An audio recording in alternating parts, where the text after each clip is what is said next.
todos, seguimos hablando de este Mundial Sub-20. Voy a hablar de todos los encuentros que estuvieron en estos octavos de final y de estas definiciones, ¿no? Hacia cuartos de final.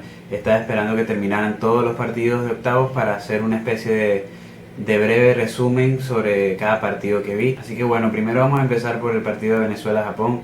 Ya yo hablé de esto en un postpartido, en un video que hice anteriormente.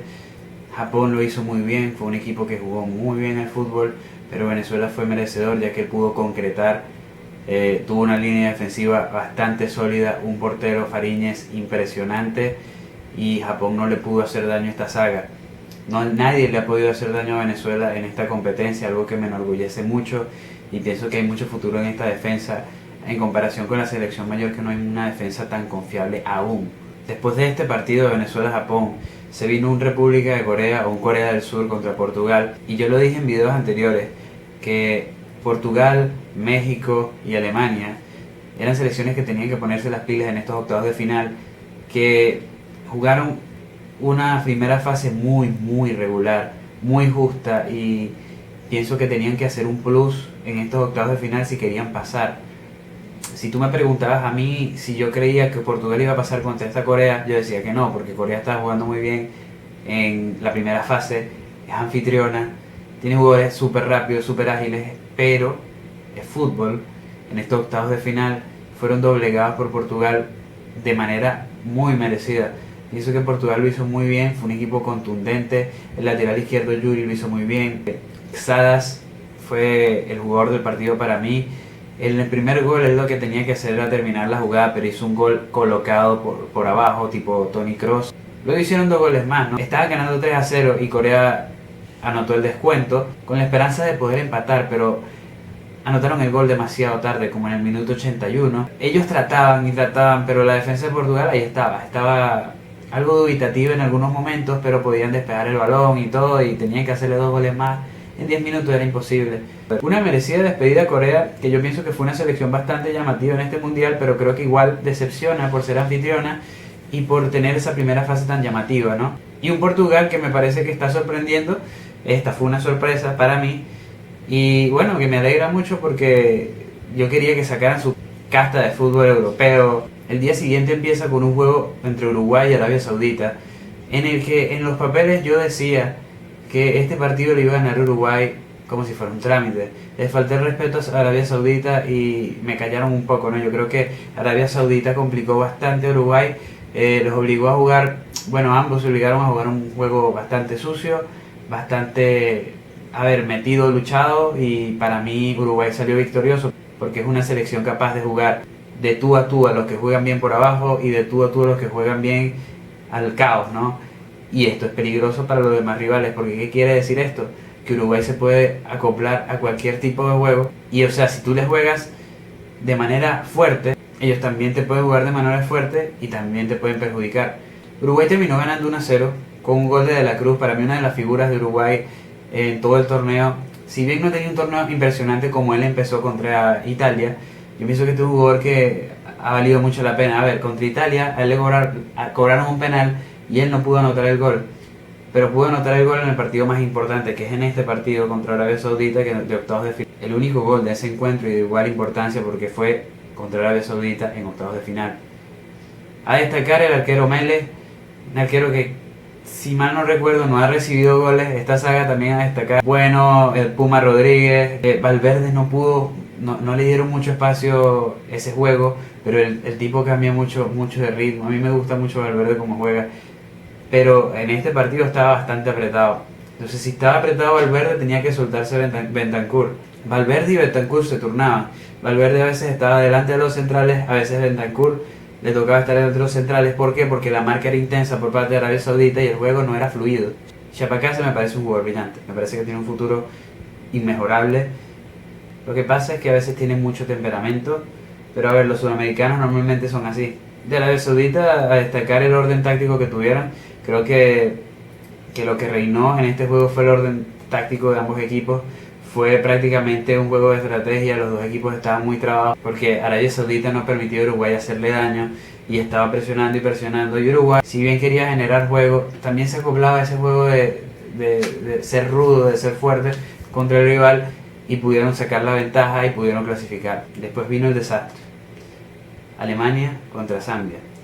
Zambia es una selección que yo he subestimado mucho este mundial y que probablemente todos hemos subestimado. Yo he dicho en videos anteriores que yo pensé que Alemania le podría ganar a Zambia por su nombre, porque pueden tener su momento de gloria en estos octavos de final y no lo tuvieron.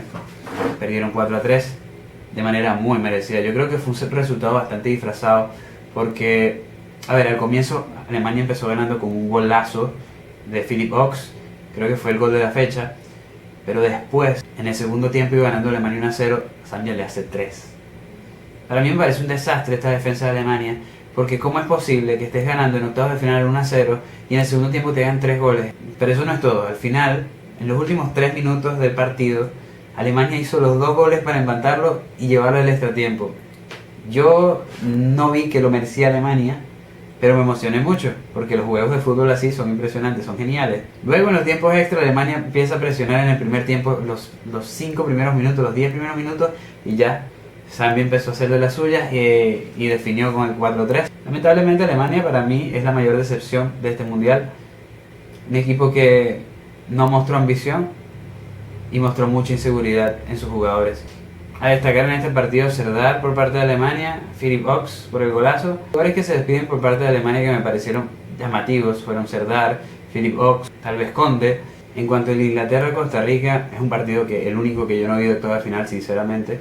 No puedo opinar mucho de este encuentro, solo vi el resumen y pienso que Costa Rica, o sea, fue conmovedor. Si ponen a ver el resumen, saben que Inglaterra anotó los 2 primeros goles, le anularon un gol a Costa Rica y en el 89 el jugador Leal cobra el penal, se lo tapan y remata y hace el gol. Ya cuando él hizo ese gol estaba prácticamente llorando. Me parece conmovedor ese escenario, pero me parece que Inglaterra es una de las escuadras más sólidas de este mundial, lo han dicho los resultados. No vi este juego, así que no puedo juzgar qué tan bien juega Inglaterra o qué tan bien jugó Inglaterra, pero tuvo su posesión de balón y estaba ganando el partido de una manera tranquila, ¿no? Después del último partido de estos octavos de final, en el último día estaban Senegal contra México en el primer. 2 selecciones que para mí no eran nada llamativas y siguen sin ser llamativas para mí. Hicieron un partido bastante aburrido en cuanto al público. A lo mejor en lo táctico es entretenido para los entrenadores o para las personas que entienden más de fútbol, pero si tú quieres verlo como una audiencia, como un público, quieres ver un juego bonito, no pudiste ver eso en el Senegal-México. México lo sacó al minuto 89, al minuto 90 prácticamente, con un jugador que estaba en la banca, Cisneros, que él jugó contra la Vinotinto y no es que lo hizo buenísimo, pero tuvo una ocasión de gol, una de las pocas ocasiones de goles que le han presentado a la Vinotinto, y aquí lo que hizo fue empujar el balón y anotó. Yo creo que este jugador no debería estar banqueado, pero yo no soy mexicano, yo no sé qué está haciendo el director técnico de México, así que probablemente tenga razón, pero según yo, este jugador no debería estar en la banca. Por parte de Senegal me gustó mucho Ndeki, lateral derecho. Una lástima que se haya despedido de esta copa porque él jugó muy bien. Pero nada más, sacaron a Huelle en una jugada, como faltaban 15 minutos para que se termine el partido, 20 minutos. Así que le dieron 20 minutos a México para que tuviera superioridad numérica. Yo no sé si eso fue para tarjeta roja. ¿Ustedes qué piensan? ¿Ustedes vieron ese partido? Fue un manotazo en la cara del jugador. Después vinieron 2 juegos más. El primero que vi, Francia-Italia. Y fue un juegazo. Para mí este juego fue ansiedad, apuro, fútbol bonito contra tranquilidad y simpleza. Es que Italia, con la simpleza, con la sencillez de su juego, pudo ganarle a Francia, que estaba tratando de hacer goles muy elaborados, que estaba tratando de armar jugadas muy buenas, pero Italia no necesitaba eso. Italia necesitaba meter centros al área, Italia necesitaba desbordar y de vez en cuando hacer un pase, pero trataba de jugar lo más sencillo posible. Se ubicó en lo que era su partido, en cómo lo tenía que buscar y lo consiguió. De los jugadores a destacar en Italia me parece que el arquero Zacaño en este partido fue bastante interesante, sacó unas jugadas muy buenas. Orsolini hizo desastre, hizo un gol de volea muy bonito, un desborde del lateral izquierdo de Italia la centró, un centro pasado al segundo palo donde estaba Orsolini y la agarra de volea y le pasa de cañito al arquero de Francia. Me parece que es uno de los jugadores, como he dicho anteriormente, más llamativos de Italia. También hay otro jugador que el apellido que me parece muy gracioso, se llama Pánico, bueno, el apellido es Pánico, y que ganaba todas, y no tiene un tamaño increíble, e hizo el segundo tanto. Pero ¿cómo fue ese gol? Ese gol fue un lateral, antes de la media cancha, en la propia cancha de Italia. El lateral lo hicieron y pusieron a correr el número 9, a Fabili. Fabili corrió y llegó a donde tenía que meter el centro, metió ese centro con todo y llegó pánico y la cabeceó y fue un golazo. Para mí fue el gol de la fecha. Este gol de Italia fue un logro que lo merecían. Iban empatando 1-1 con un gol de penal de Agustín. Pero pienso que Italia lo hizo muy bien y pienso que este equipo no creo que vaya a llegar a la final, pero creo que se merece su puesto a cuartos de final. Francia me gustó mucho.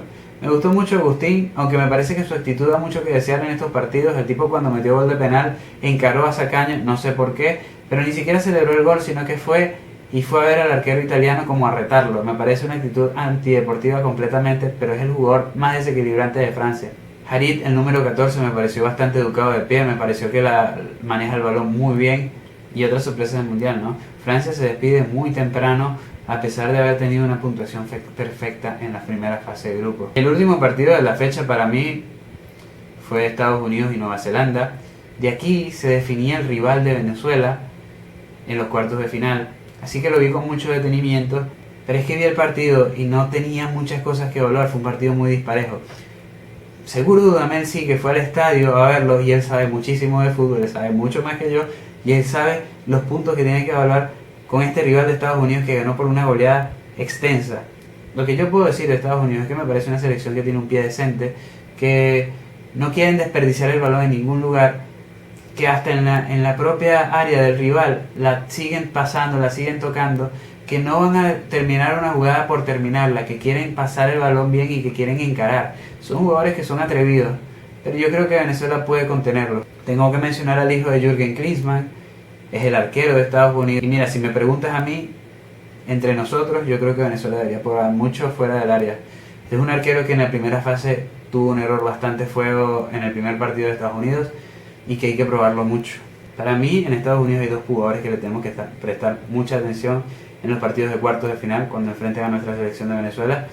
Y el primero es Sargent, que es un jugador que le gusta encarar, que sabe bajar balones, que le sabe pegar al arco, pero que no tiene tanto físico como lo tiene William Velázquez y Nahuel Ferraresi, como lo tiene quizás Yangel Herrera lo vaya a marcar, es un delantero, pero quizás Yangel Herrera tiene que estar encima de él. Yo pienso que es un jugador que es una amenaza, pero que no presenta tanta amenaza como Lennon.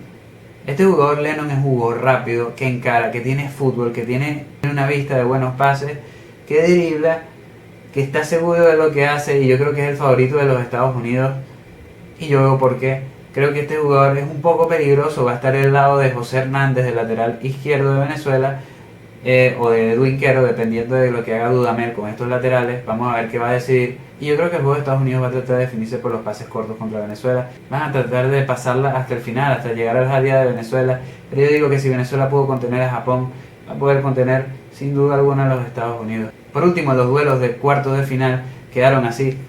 Portugal jugará contra Uruguay y Venezuela jugará contra Estados Unidos. Y el ganador entre Uruguay y Portugal jugará contra el ganador de Venezuela y Nueva Zelanda en las semifinales. Por la otra llave, Italia va a jugar contra Zambia y México contra Inglaterra. Ahora, entre Italia y Zambia jugará contra México e Inglaterra. En el próximo video les hablaré sobre estos choques en una especie de mini previa y quiero saber sus opiniones. ¿Cuál fue el partido más llamativo para ustedes en estos octavos de final? Imagino que van a decir el de Venezuela-Japón, pero si vieron algún otro partido también coméntenmelo. ¿Y cuál equipo ustedes piensan que ha decepcionado en este mundial y por qué? Saludos.